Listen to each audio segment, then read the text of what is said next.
सिर्फ पढ़ाई करने का मतलब ये नहीं होता कि आप रट लो किसी चीज को।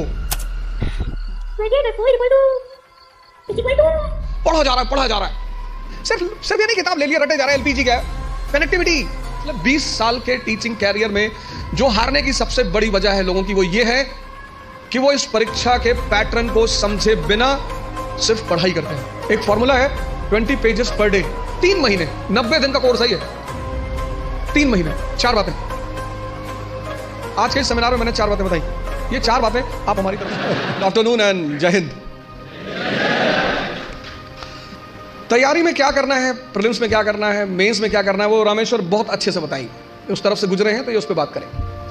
हम जिन मुद्दों पे आज बात करेंगे उसमें यह है कि जब आप कोई काम शुरू करते हैं तो पहले दौर में वो असंभव सा लगता है, इम्पॉसिबल। कोई भी काम, यहां पे जितने लोग बैठे हैं सब साइकिल चलाना जानते होंगे, अब तो सब जानते होंगे। अब क्या लगता है कि साइकिल चलाना कितना आसान है, लेकिन जब सीखना शुरू किया होगा तब कितने दिन लगे होंगे साइकिल लेके सिर्फ दौड़ने में। अब तो जो साइकिल सीखते हैं वो तो बड़ा बेहुदा तरीका साइकिल सीखने का।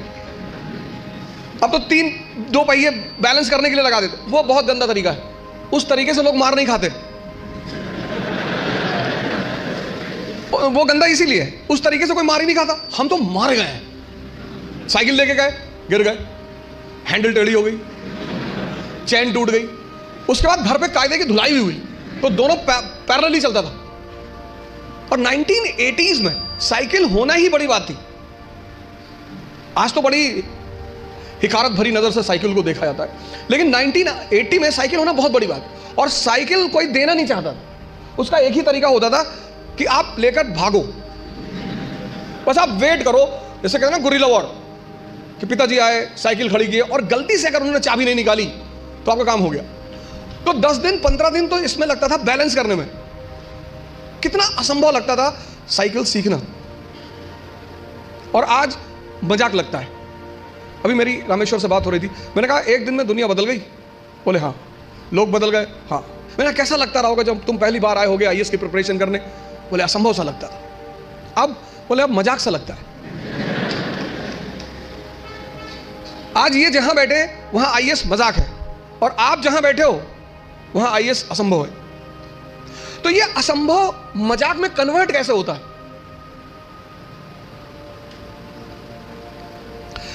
एक लड़के ने, उसकी गर्लफ्रेंड की शादी हो रही थी। अरे हो जाती है यार शादी इसमें इतना। तो उस लड़के ने अपनी गर्लफ्रेंड से कहा कि कुछ निशानी दे दो जिसको मैं जिंदगी भर अपने पास रखूं। तो उस लड़की ने अपनी एक जूती निकाली, दे दिया। लड़का उस जूती को लेके गया सुनार के पास, जो सोने वगैरह का काम करते सोनार, उनके पास गया। उसने कहा कि इस जूती को चांदी के फ्रेम में बना दो। सुनार ने कहा अच्छा, कल शाम को आके ले जाइएगा। दूसरे दिन लड़का गया तो सुनार ने उसको चांदी की फ्रेम में जूती को बना के एकदम बाकायदा ला के लड़के के सामने प्रेजेंट किया। उसने कहा साहब, लड़के से हाथ जोड़ा, कहा साहब। बोले हाँ। बोले ये किस पीर औलिया की जूती है? तो बोले ये किसी पीर औलिया की जूती नहीं है, ये मेरी गर्लफ्रेंड है, उसकी जूती। सुनार ने जूता निकाल के 3-4 जूता मारा। तो बदतमीज कहेंगे। लड़के ने क्या हुआ? कहा कल से मेरा पूरा खानदान इसको 20-20 बार चूमने जा रहा है कि किसी औलिया की जूती, औलिया की जूती, औलिया की जूती।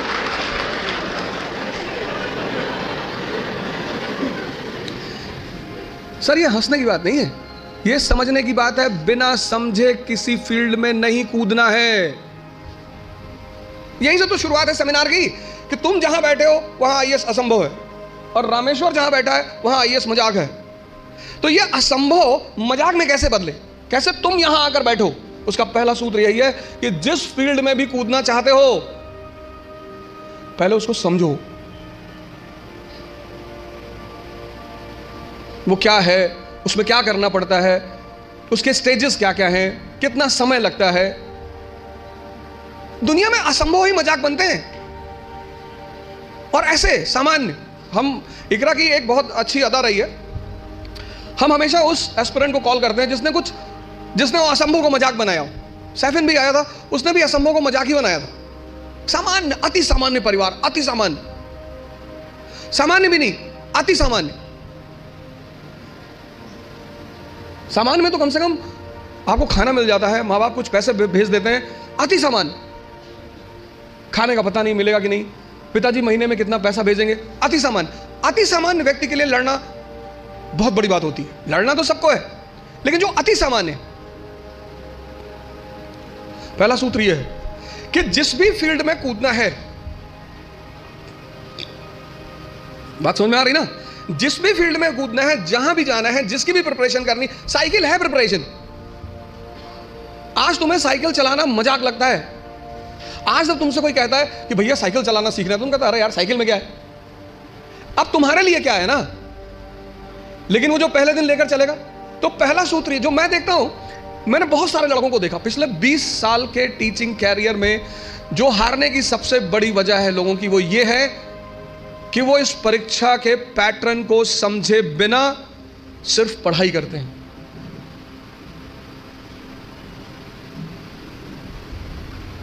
और हर चीज का एक तरीका है, और हर जगह कोई गुरु है।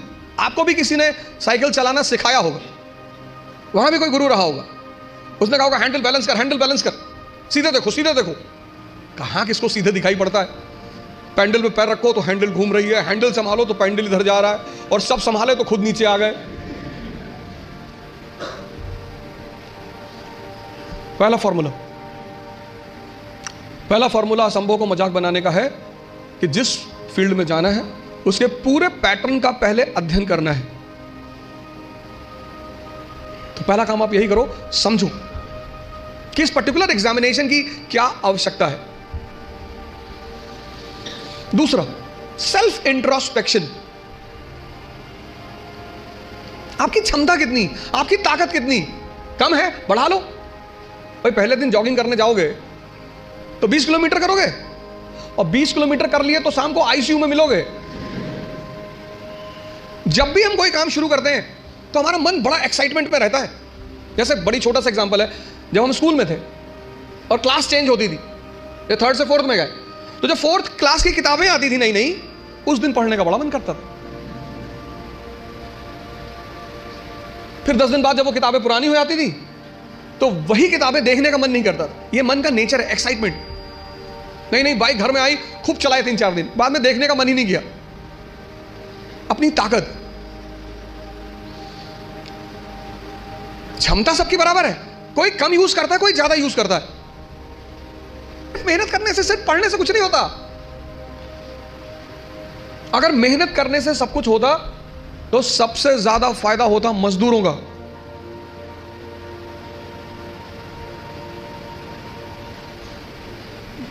और राजा भी मेहनत करता है, मजदूर भी मेहनत करता है, मेहनत दोनों करते हैं। राजा की मेहनत छिप जाती है। क्यों छिप जाती है? क्योंकि वो फॉर्च्यूनर में चल रहा होता है, तो लोग उसकी मेहनत नहीं देख पाते, उसकी फॉर्च्यूनर देखते हैं, उसका कपड़ा देखते हैं, उसका घर देखते हैं। इसलिए राजा की मेहनत दिखाई नहीं पड़ती, लेकिन मजदूर की मेहनत दिखाई पड़ती है। मेहनत दोनों करते हैं। फर्क क्या होता है? एक बिना सूत्र के करता है, बिना फॉर्मूले के करता है, कुछ भी करता है। आज ये किताब खरीद लाया, कल वो किताब ले आएगा, फिर एनसीईआरटी ले आएगा, पढ़ा जा रहा है। सदाशिव पेट में खड़ा है या बोले चाय की दुकान पे, किसी ने कह दिया पॉलिटी की नई किताब आई है, तुरंत देखेगा, अच्छा कौन सी भाई साहब? पता लड़कों ने बता दी कि ये किताब, गए बाजार से किताब लिया। मजदूर का अप्रोच नहीं है। मेहनत तो करना ही है, वो उस पर तो बात ही नहीं करनी। मेहनत तो करना ही नहीं, मेहनत पे तो सॉरी बात ही नहीं करनी। बात करनी है मेहनत के अप्रोच पे। क्षमता सबके पास है। ये 2 पेट हैं, मैं बार बार कहता हूं, एक पेट ये, एक ये। तो अगर ये 4 रोटी हजम करता है और पहले दिन तुमने इसे किसी दिन 15 रोटी दे दी, वॉमिटिंग शुरू। जितने लोग तैयारी शुरू करते हैं, मैंने देखा शुरुआत में इतना पढ़ना शुरू करते हैं, पहले दिन से 10 घंटा 15 घंटा आराम से, आपको पता नहीं, आपको लगता नहीं कि ये पेट है ना, हजम करना होता है, सिर्फ अंडरलाइन करना नहीं होता। मैंने 98% स्टूडेंटों को देखा है, वो किताब को अंडरलाइन करने को पढ़ाई मानते हैं। इस हॉल में कितने लोग हैं जो न्यूज़पेपर नहीं पढ़ते हैं? नहीं पढ़ते, नहीं पढ़ते। सारे लोग न्यूज़पेपर पढ़ते होंगे, 2-4 होंगे जो अभी नहीं पढ़ते होंगे, बाकी सारे लोग पढ़ते हैं ना, है ना? अभी जापान के एक नेता है शिंजो अबे, उनकी हत्या हुई। उनकी पॉलिटिकल पार्टी का क्या नाम है? हाँ?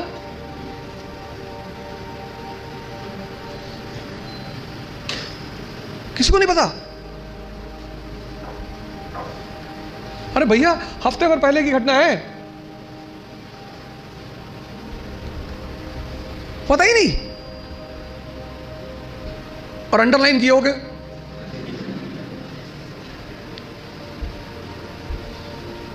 कितनी बड़ी, कितनी एक लाइव एग्जांपल देखो।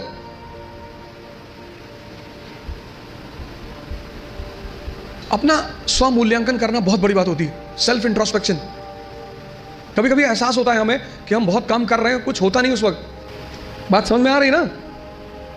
इस क्षमता, यहां की जो डाइजेशन क्षमता है, ये दिखाई नहीं पड़ती ना, ये दिखाई पड़ता है।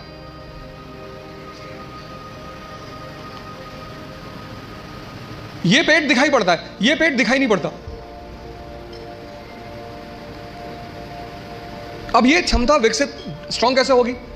बड़ा प्यारा फॉर्मूला, सेकंड फॉर्मूला। क्षमता बढ़ानी है मन की, हजम करने की, बहुत प्यारा, जो कि फिर 98% लोग नहीं करते। तुम बिना सोचे पढ़ सकते हो, तुम बिना सोचे पढ़ सकते हो, बिना सोचे लिख नहीं सकते। एक फॉर्मूला है 20 पेजेस पर डे, आप लिखिए।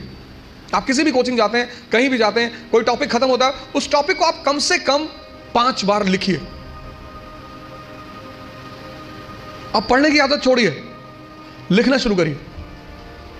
जितना आप लिखेंगे उतना सोचने की क्षमता या हजम करने की क्षमता डेवलप होगी। भाई पहले दिन जॉगिंग करने गए, 2 किलोमीटर गए, 5 दिन 6 दिन 2 किलोमीटर जाते रहे, फिर 10वें दिन 5 किलोमीटर, क्षमता बढ़ी ना? एक दिन में नहीं बढ़ेगी। यह दूसरा फॉर्मूला है, अपनी इंटरनल क्षमता को बढ़ाओ।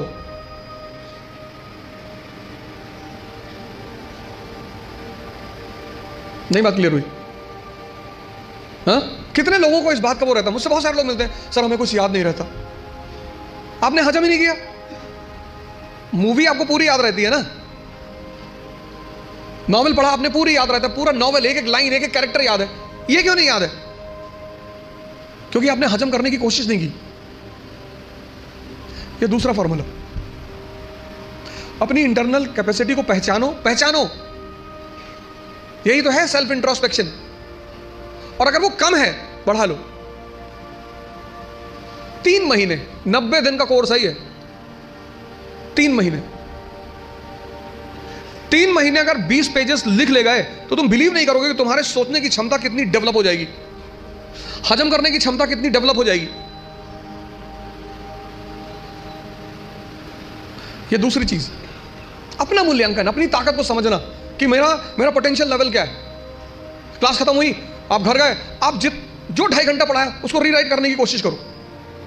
संभावना है कि आप सिर्फ 30% लिख पाएंगे, शायद। कुछ लोग तो 10% भी नहीं रिकॉल कर पाते।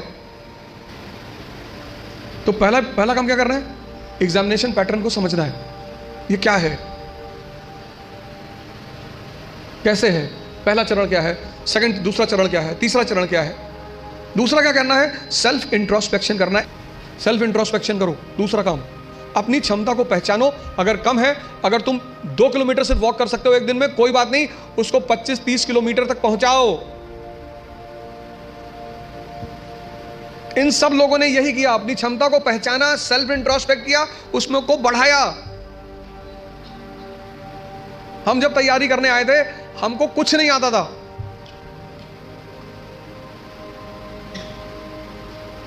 ऐसा नहीं कि तुम्हें ही, तुम्हारे साथ ये सब चीजें हो रही हैं।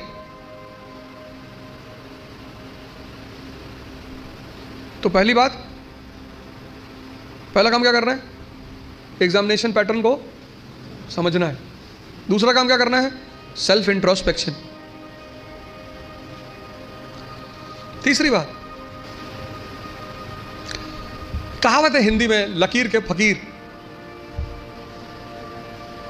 मतलब उनको एक ट्रैक पे रख दो, वो उस ट्रैक से कभी हटेंगे ही नहीं।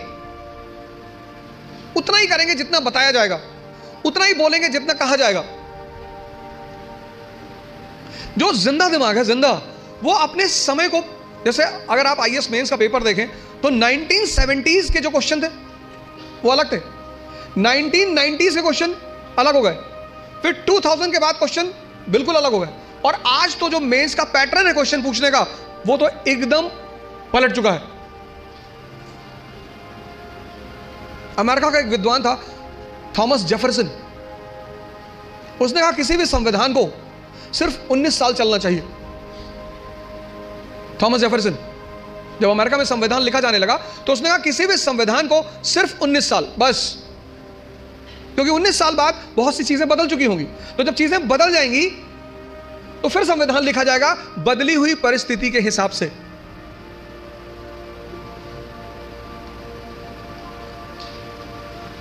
गावस्कर किसी जमाने में क्रिकेट के सुपरस्टार थे। गावस्कर को रिप्लेस किया सचिन तेंदुलकर ने, सचिन तेंदुलकर को रिप्लेस किया विराट कोहली ने। अब विराट कोहली को भी कोई रिप्लेस करेगा। समय की जो सबसे बड़ी चीज है वो है change. Change is the law of nature. और जो चेंज को नहीं समझेगा, सिर्फ पढ़ाई करने का मतलब ये नहीं होता कि आप रट लो किसी चीज को। तीसरी सबसे बड़ी चीज ये है कि तुम्हारी जो समय है, सिचुएशन, परिस्थिति, इकोनॉमी, सोसाइटी, पॉलिटी, और सब इंटरकनेक्टेड है। स्कूल में हम क्या करते हैं? सबको सेग्रीगेट करके पढ़ते हैं, अलग अलग, लेकिन सिविल सर्विस में सब एक दूसरे से जुड़े हुए हैं।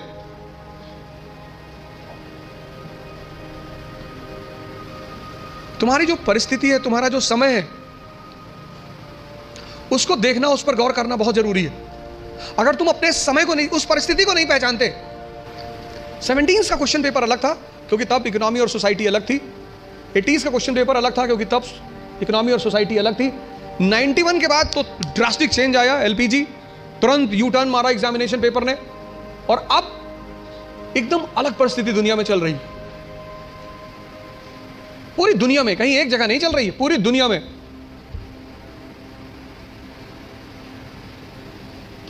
ये तीसरी चीज है, अपना समय। सिर्फ ये नहीं किताब ले लिया रटे जा रहा है, एलपीजी क्या है, connectivity. Bharat unity in diversity का देश है, आज से नहीं, प्राचीन काल से। और उस यूनिटी इन डाइवर्सिटी की मुख्य वजह क्या है? भारत की ज्योग्राफी। कल्चर किस पे डिपेंड करता है? ज्योग्राफी पे। कल्चर मतलब ड्रेस, कल्चर मतलब खाना। कश्मीर का हिंदू और तमिलनाडु का हिंदू, दोनों के ड्रेसिंग सेंस अलग अलग होंगे क्योंकि दोनों की ज्योग्राफी अलग अलग है। गुजरात का मुसलमान और नॉर्थ ईस्ट का मुसलमान, दोनों का ड्रेसिंग सेंस अलग अलग होंगे। और खाना भी अलग अलग होगा। तो अशोक को, जैसे आज हिंदू मुस्लिम ईसाई के बीच तनाव है, ऐसे अशोक को बुद्ध, ब्राह्मण और जैनों के बीच तनाव का सामना करना पड़ा। और टेंशन चाहे फैमिली में हो या राष्ट्र में, विनाश करती है। जो तुम आज सिचुएशन देख रहे हो, ये सिचुएशन अशोक के सामने भी थी। तभी तुम उसे द ग्रेट कहते हैं, जिसको समझ में आ रहा हो। और फिर वो धम्म की नीति का प्रतिपादन, पॉलिसी ऑफ धम्म, और उस पॉलिसी ऑफ धम्म में वो कहता है सार वृद्धि, कि प्रत्येक व्यक्ति को हर धर्म के बेसिक सिद्धांत को समझना चाहिए। और किसी भी धर्म का बेसिक सिद्धांत, वो चाहे इस्लाम हो, चाहे हिंदुइज्म हो, चाहे क्रिश्चियनिटी हो, बेसिक सिद्धांत किसी भी धर्म में कोई अंतर नहीं है। बेसिक सिद्धांत इस्लाम, क्रिश्चियनिटी, इसी में तो दाराशिकोह ने किताब लिखी थी, Majmaul Bahrain, the meeting of two oceans, Islam and Hinduism. वो जो अशोक के समय परिस्थिति थी, बुद्धिस्ट, ब्राह्मण और जैनों के बीच तनाव, वही परिस्थिति मेडिवल इंडिया में अकबर के सामने थी। हिंदू, मुसलमान और फिर उनके विभिन्न डिफरेंट सेक्ट्स, संप्रदाय, शिया, सुन्नी, शैवाइट, वैष्णवाइट। तो उसने भी फिर कहा कि नहीं नहीं, इस तनाव को कम करना है तो तौहीद इलाही, तौहीद इलाही। अब जब तुम मेंस में आंसर लिखते हो तो तुम्हें ये कंपैरिजन दिखाना पड़ेगा। वो जो तुम्हारा एग्जामिनी है ना, उसको पता लगना चाहिए कि यार इसने हिस्ट्री से सीखा है। India is a country of unity in diversity. आज कोई हम इस समस्या से परेशान नहीं है, पहले से। और जब जब हम इस समस्या से परेशान हुए, हमारे पास सॉल्यूशन था। परिस्थिति, अपनी प्रेजेंट परिस्थिति को समझना, राष्ट्र की आर्थिक स्थिति, economic condition, social condition, political condition, cultural condition, ये 3 काम कर लो आप। और अगर ये 3 काम आपने कर लिया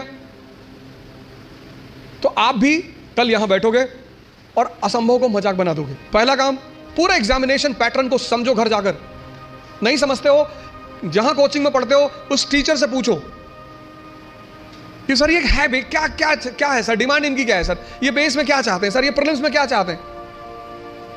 कितना पढ़ोगे यार? अगर तुम एक बार सिलेबस उठाकर देखो आईएएस का, तो सिर्फ सिलेबस देखकर ही तुम्हारी हालत खराब हो जाएगी। कोई तो फार्मूला होगा जो इन लोगों ने फॉलो किया होगा और प्रीलिम्स निकला। इस दुनिया में हर कोई भी आदमी ओमनीसिएंट नहीं है। अभी आप हमसे 4 क्वेश्चन पूछ लो, हो सकता है मैं ही जवाब ना दे पाऊं। दूसरा, सेल्फ इंट्रोस्पेक्शन करो, अपनी क्षमता को चेक करो। और तीसरा, अपनी परिस्थिति को समझो। इन सबके साथ ये 3 बातें क्लियर हुई ना? इन सबके साथ जो चौथी बात, जो मतलब मुझे बोलना ही होता है, जीवन मतलब युद्ध।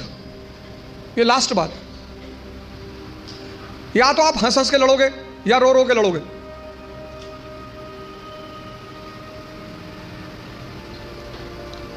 जीवन मतलब युद्ध। 2 लोगों के जीवन में कोई लड़ाई नहीं है। एक चपरासी के जीवन में, चपरासी, कुछ लोग मुझसे कहते हैं मुझे चैलेंजेस नहीं चाहिए लाइफ में। बहुत अच्छा, चपरासी बन जाओ। चपरासी का काम क्या है? साहब के ऑफिस के बाहर बैठा हुआ है, जो भी मिलने आया मीटिंग करा दी, वरना बैठे हुए, क्या फर्क पड़ता है। और वो भी चपरासी अगर ब्यूरोक्रेसी का है, जुडिशरी का है। भाई राजा से मिलने के लिए जो सबसे अहम आदमी होता है वो यही लोग होते हैं, यही इंफॉर्मेशन देते हैं। साहब कितने बजे आते हैं, साहब कितने बजे आते हैं, कहां जाते हैं, गोल्फ खेलने कहां जाते हैं।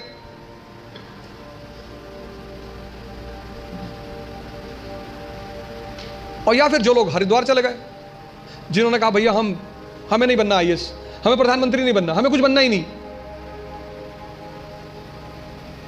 आज आप गेरुआ पहन लो, आज आपके जीवन की सारी चुनौती खत्म, क्योंकि आपने मान लिया कि आप इस जीवन की लड़ाई में शामिल नहीं हो।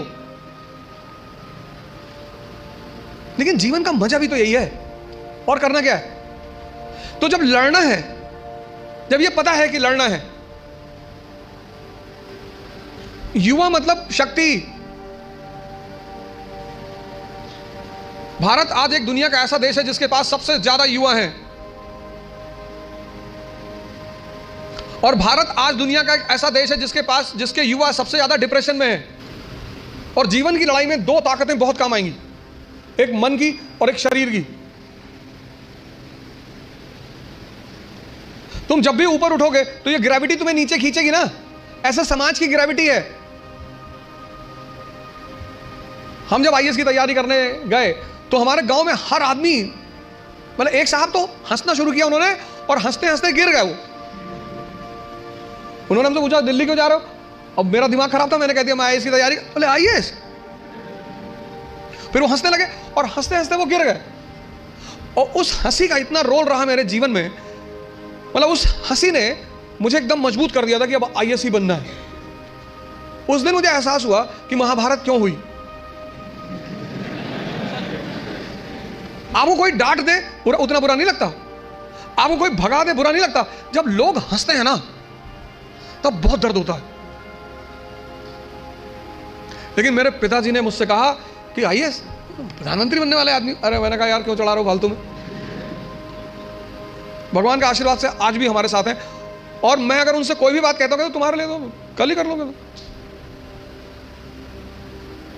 मैंने कहा सोच रहा है हवाई जहाज खरीद लो।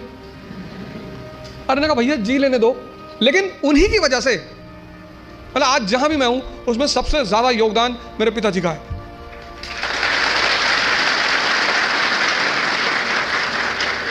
और वो योगदान क्या है सबसे ज्यादा बड़ा, उन्होंने मुझे कभी निराश नहीं किया। हमेशा हर चीज में, अरे तुमसे क्यों नहीं होगा, तुम ही करो। तो मैं सब लोगों से यहां रिक्वेस्ट करूंगा कि आप योग और ध्यान से जरूर जुड़ें। ध्यान किसी धर्म का नहीं है, उस ध्यान पर किसी धर्म विशेष की मोनोपोली नहीं है। ध्यान का सीधा सा मतलब है अपने मन को समझना। आप में से बहुत सारे लोग हैं जो 10 घंटा पढ़ना चाहते हैं लेकिन ये पढ़ने ही नहीं देता होगा। तुम्हारी जीत किस पर निर्भर करती है? अगर इससे तुम्हारी दोस्ती हो गई और तुम जो करना चाहते हो उसमें ये तुम्हें सपोर्ट करने लगा, या तुम उठे सुबह, तुमने डिसाइड किया कि आज मैं 4 घंटे पढ़ूंगा और तुम्हारा मन तुम्हारे साथ बैठ गया और 8 घंटे बीत गए तुम्हें पता ही नहीं चला, वही तो ब्लेसिंग है। और तुमने टारगेट बनाया कि 6 घंटे पढ़ूंगा और 60 मिनट बाद तुम चाय पी रहे हो, बाहर खड़े हो गए। और चाय पी रहे हो तो बुरा नहीं कर रहे हो, चलो अच्छा कर रहे हो। तुम्हारा जो डिस्कशन है, तुम जब भी लोगों से बात करो तुम ये गौर करो कि किस मुद्दे पे कर रहे हो। सुष्मिता सेन शादी कर रही है,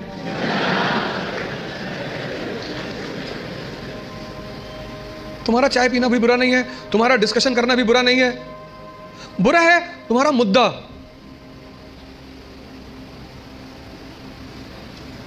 चलो बाहर निकल ही आए, बात कर रहे हो, कोई बात नहीं, तो किसी ऐसे मुद्दे को उठाओ जिससे, और डिबेट का मतलब झगड़ा नहीं, डिबेट का मतलब एक्सचेंज ऑफ इंफॉर्मेशन। पूरी जिंदगी तुम ये कभी नहीं कह पाओगे कि अब मुझे सब कुछ आता है, और जिस दिन तुमने ये कह दिया किसी मेंटल हॉस्पिटल जरूर चले जाना।